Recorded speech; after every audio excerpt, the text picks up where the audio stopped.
बुलढाणा जिल्ह्याच्या जळगाव जामोदमधील एका चौकात महापुरुषाच्या पुतळ्याची एका माथे फिरून विटंबना केली। ही घटना उघडकीस आल्यानंतर जळगाव जामोद शहरामध्ये मोठ्या प्रमाणावर लोकांनी रस्त्यावर उतरत प्रचंड घोषणाबाजी केली।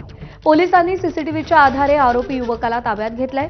आरोपीला ताब्यात देण्याची मागणी संतप्त नागरिकांनी केली आहे। जळगाव जामोद शहरात त्यामुळे मोठा तणाव निर्माण झालाय। महापुरुषांच्या विटंबनाच्या निषेधार्थ शहरामध्ये कडकडीत बंद पाळण्यात आलाय। पोलिसांचा मोठा बंदोबस्तही शहरामध्ये दिसतोय। आढावा घेतलाय प्रतिनिधी डॉक्टर संजय महाजन यांनी। जळगाव जामोद शहरात रात्री एका माथे फिरूने महापुरुषाच्या पुतळ्याची विटंबना केली आणि त्यानंतर या शहरात काहीसा तणाव निर्माण झाला होता।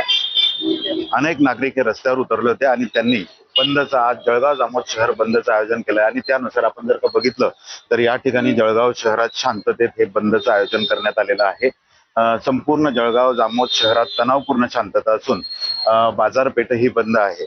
खरं तर ज्यावेळी या माथे फिरूने महापुरुषांच्या पुतळ्याची विटंबना केली त्यावेळेस तो सीसीटीव्हीत आला आणि पोलिसांनी सीसीटीव्हीच्या आधारे काही तासातच या माथे फिरूला अटक केली आहे। त्यामुळे या ठिकाणी आता बंदचं आयोजन करण्यात आलेलं आहे आणि जळगाव जामोद शहरात आता सध्या तणावपूर्ण शांतता असून शांततेत बंदचं पालन केले जात आहे। मुख्य बाजारपेठही बंद आहे आणि जळगाव शहरात सध्या पोलिसांचा मोठा बंदोबस्त जरी असला तरी तणावपूर्ण शांतता आपल्याला बघायला मिळत आहे।